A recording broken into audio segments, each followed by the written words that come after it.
Praise the lord. యేసు క్రీస్తు వారి పరిశుద్ధమైన నామంలో మీ అందరికీ వందనాలు, శుభాలు తెలియపరుస్తూ ఉన్నానండి. సామెతలు 10వ అధ్యాయం 29వ వచనం. యథార్థవంతునికి యెహోవా ఏర్పాటు ఆశ్రయదుర్గము, పాపం చేయు వారికి అది నాశనము అని దేవుని వాక్యం సెలవిస్తుందండి.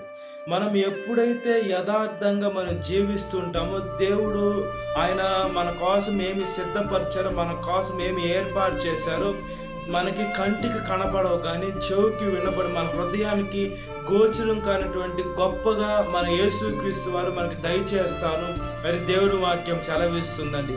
మనము అదే దేవుడి మాట వినకుండా, దేవుడికి లోబడకుండా, దేవుడికి ప్రార్థన చేయకుండా మనము ఆయన బిడ్డలుగా మనం జీవించుకున్నట్టు మన జీవితాలు నాశనం అయిపోతాయని యేసుక్రీస్తు వాక్యం సెలవిస్తుంది.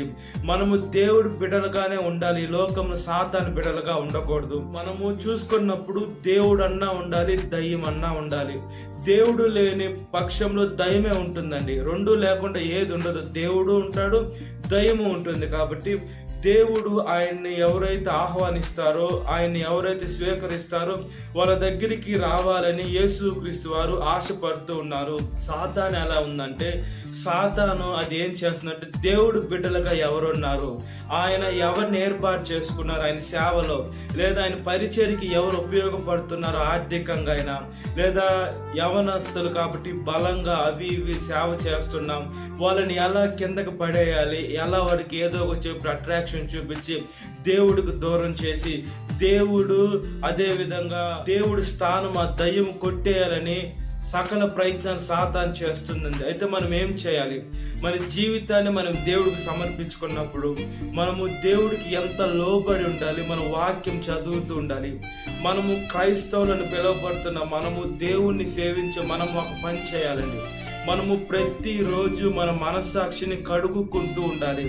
మనము తెలుసో తెలియకో, మంచిగో చెడుకో మనుషులు కాబట్టి పాపాలు చేసేదానికి అవకాశాలు ఎక్కువ ఉంటాయి. మన చూపుల ద్వారా పాపం చేస్తాం, మాట ద్వారా పాపం చేస్తాం, లేదా క్రియల ద్వారా పాపం చేస్తాం. కాబట్టి మనము ప్రతిరోజు ప్రతి క్షణము దేవుడి దగ్గర క్షమాపణ కోరుకోవాలి. అదేవిధంగా మన మనసు పరీక్షించుకుంటూ ఉండాలండి. మనము యథార్థవంతుడైన దేవుడిని మనం సేవించాలి. మనము కూడా ఆయన వలె జీవించాలని యేసుక్రీస్తు వారు కోరుకుంటారంటే ప్రేమగా ఇతరులను కూడా ప్రేమించే మనసు కలిగి ఉండాలని.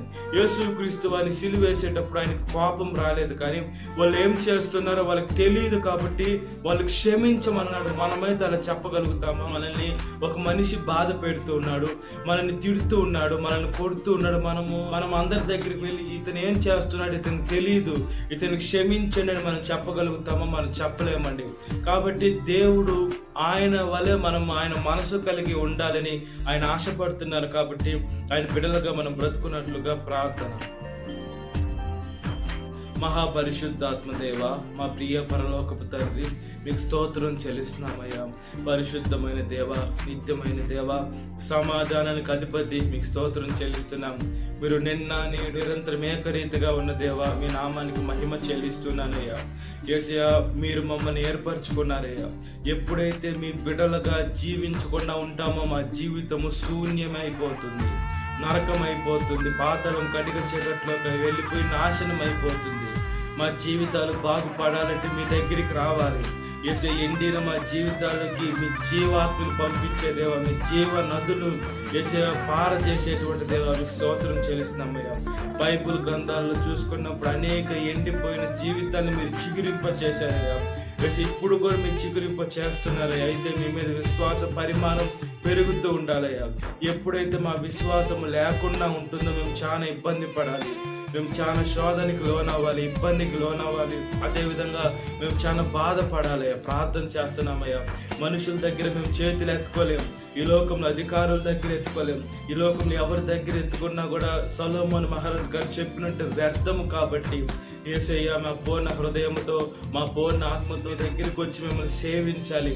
యేసయ్య, మమ్మల్ని వలె మా పొరుగు వారిని ప్రేమించే మనసును దయచేయండి అయ్యా. యేసయ్య, ఈ లోకంలో యేసయ్య మనుషులతో మేము పోరాడటం లేదయ్యా. మనుషుల్లో ఉన్న దురాత్మల సమూహంతో మేము పోరాడుతున్నాం. యేసయ్య, మీరు వీలైతే అందరితో సమాధానంగా ఉండండి అని చెప్పారు. యేసు అలాంటి మనసును మేము కలిగి యేసు మీరు మమ్మల్ని ఏర్పాటు చేసుకున్నారు కాబట్టి మీ బిడ్డలుగా జీవించే మంచి మనసును దయచేయమని, సాతాను చేతిలో మా జీవితాన్ని పెట్టి నాశనం చేసుకోక మీ ఆత్మని మాకు దయచేయమని, నేను చేసిన ప్రార్థన తప్పుంటే క్షమించమని నజరేయుడైన యేసుక్రీస్తు వారి పరిశుద్ధమైన నామములో మిక్కిలి వినంతడిచ్చినాను మా పరలోకపు తండ్రి. ఆమేన్. Praise the Lord. God bless you. Have a great day.